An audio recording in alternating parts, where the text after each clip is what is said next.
हरे कृष्णा। आप सभी का मेरे यूट्यूब चैनल पर फिर से स्वागत है।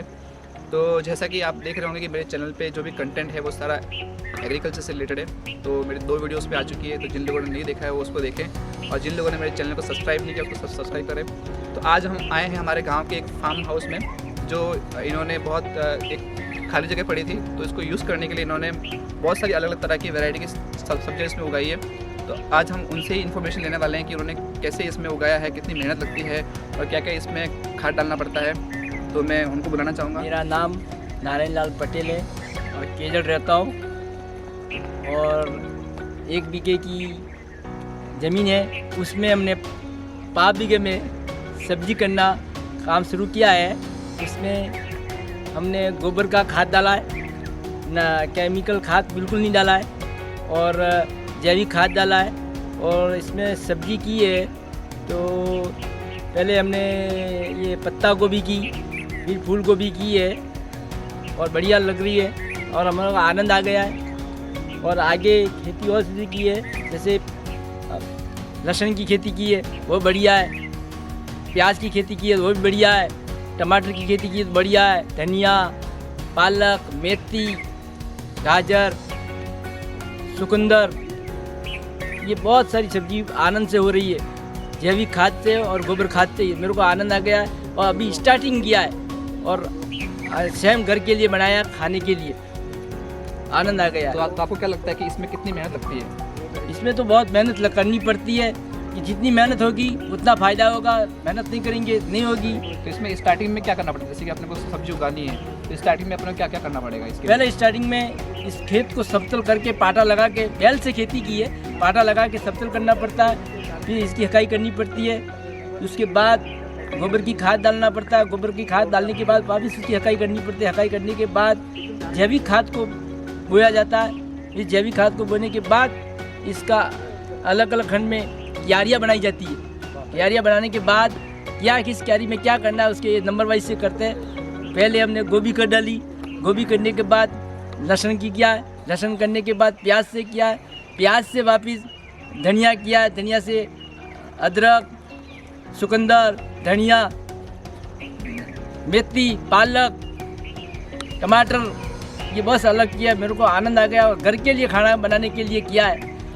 तो आपको क्या लगता है कि अगर कोई भी व्यक्ति अगर खाली स्थान में ये चीज़ें करना चाहे तो वो आसानी से कर सकता है, नहीं कर सकता है? बिल्कुल कर सकता है। जो व्यक्ति फालतू गलियों में बैठ रहे हैं तो सेम खेत में आके बैठ रहे, मेरे को आनंद है, उसका वातावरण उसको शुद्ध मिलता है और मेहनत का भी शरीर स्वस्थ रहता है और व्यायाम भी होता है। मेरे को आनंद आ गया, फालतू बैठने से ये एक चीज़ बढ़िया हो रही है और इसकी उपज भी मिल रही है इसकी। तो इसमें कितना पानी आपको देना पड़ता है रोज? मतलब पानी रोज तो देना पड़ता है या फिर 2 दिन में 3 दिन में कैसे पानी देते हो आप? पानी तो एक बार पिलाने के बाद 10 दिन 15 दिन के बाद देना पड़ता है। फिर पानी कमी होने के कारण हम पाइपलाइन लाए, पाइपलाइन से ही फव्वारा सेटिंग से कर रहे हैं, पानी की बचत हो गई है। अच्छा, तो ये पानी आप कुएं से लेते हो या फिर? नहीं, हमारे को ये नल का व्यक्तिगत हमारे घर का नहाने का पानी नल है, उसको पानी वो बेकार जाता है, हमने टंकी बना के फिर ये छोटा एरिया में किया। हमारा बोरिंग कराना है, कुआं खोदना है, पर एक बार छोटा रूप में किया है। तो जो आप जो गोबर खाद बोल रहे हो कि हम इसमें गोबर खाद काम में ले रहे हैं, वो कहाँ से आती है आपके पास? ये हमारे पास गाय भैंस पशु खुद का है। अरे ये नींबू जो पीछे आपने लगाए हैं, ये 3 नींबू मुझे दिख रहे हैं, 2 नींबू दिख रहे हैं, ये इनके बारे में बताइए कि आपने कहाँ से लेके आए? और ये भी हमने जैस्मिन से नर्सरी लाए, उसमें हमने 2-3 नींबू लाए, या हो नहीं हो इसका प्रयोग किया, फिर ला के हमने खड्डे डाल के गोबर डाली, खाद डाली, तो नींबू फर्स्ट बार लगा, बहुत बड़ा बड़ा लगा, आम जैसे लगे। अच्छा चलो बढ़िया है, आपसे मिलकर अच्छा लगा। तो अभी हम जो भी अलग अलग इन्होंने सब्जियां उगाई है उनको आप दिखाएंगे, ताकि जो भी इन्होंने बीट भी लगाया है, गाजर लगाई है, मूली लगाई है और भी सब्जियां इन्होंने लगाई, तो इन्होंने एक्सपेरिमेंट बहुत सारी सब्जियों पे किया है। तो इससे मतलब हम लोग इन्होंने प्रॉपर स्पेस में किया है, ना कि सब कुछ चीज़ें पास की है, और प्रॉपरली वाटर देना और सब कुछ इन्होंने घर में खाया उतना, और उससे ज़्यादा भी होता है, और ज़्यादा होते है तो लोगों में बांटते भी हैं, ऐसा कुछ नहीं है। तो चलो हम दिखाते हैं।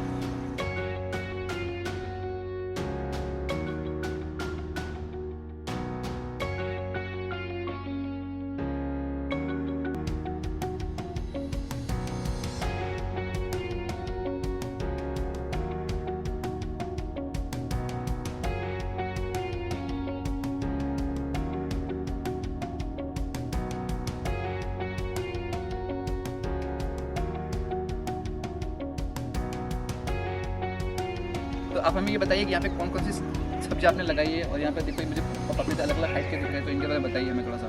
मैंने हमने ये सब्जी लगाई है, टमाटर का पौधा लगाया हाइब्रिड हाँ। का, जो छोटा है और बड़े बड़े टमाटर लग रहे हैं हाइब्रिड के, हाँ। और स्वाद में भी अच्छे हैं और बढ़िया लग रहे हैं, फल भी लग रहे हैं। उसके बाद हमने पपीता का पौधा लगाया है, तो फर्स्ट में हमने पपीता लगाया था, ये छोटा रूप में है। उसके बाद दूसरा पौधा बता रहे हैं, ये बड़ा हुआ। हाँ। उसके बाद तीसरा पौधा ये हुआ। तो इससे आप देख सकते हो कि इसकी हाइट जो है वो बहुत ही कम हाइट है। ये हाइट और अभी इस पे 6 फीट।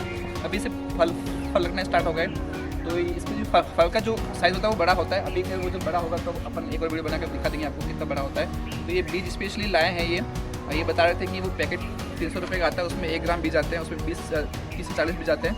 उनको इन्होंने घर में ही उनका तैयार किया उसका प्लांट, और फिर उनको यहाँ पे उन्होंने इस गार्डन में लगाया है इसको। तो आप हमें बताइए कि जो आलू अगर किसी को लगाने हैं तो उसको क्या करना पड़ेगा उसको? आलू करने की खेती करनी है तो पहले उदयपुर ला के बीज लाना पड़ता है। हाँ। घर पे लाने के बाद बालदान होते हैं, उस बालदानों में इसको गर्मी करने पड़ते हैं। गर्मी से क्या होता है, उसका अंकुर फूट जाता है। हाँ।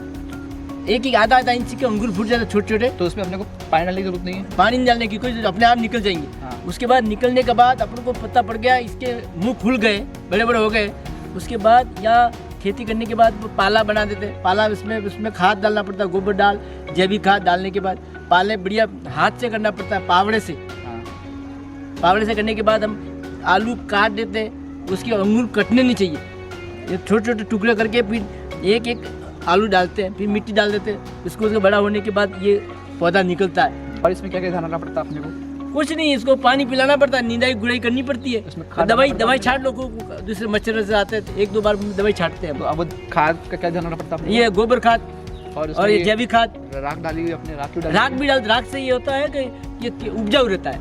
अच्छा, तो इसमें राख से कुछ फायदे ये भी होते हैं? फायदा होता है, राख से कीड़े जमीन नहीं लगते हैं। गिरते और बीमारी नहीं आती है। अच्छा, ये इन्होंने मिर्ची का रोप घर पे तैयार किया, बीज लाके इन्होंने घर पे एक पोट में मिट्टी डाल के इसमें बीज डाल दिए, तो अभी ये थोड़ा सा ग्रो होंगे। उसके बाद यहाँ से निकाल के इनको ऐसे प्लांट लगाएंगे जगह बना के अच्छे से, ताकि उसमें प्रॉपर पानी और देने में दिक्कत ना आए। इन्होंने हमें पूरी जो इन्फॉर्मेशन दी कि कैसे खेती करते हैं, क्या क्या इसमें डालना पड़ता है, क्या नहीं डालना पड़ता है, खेती करने से पहले सॉइल को कैसे तैयार करते हैं, फील्ड को कैसे तैयार करते हैं। तो इनका बहुत बहुत धन्यवाद।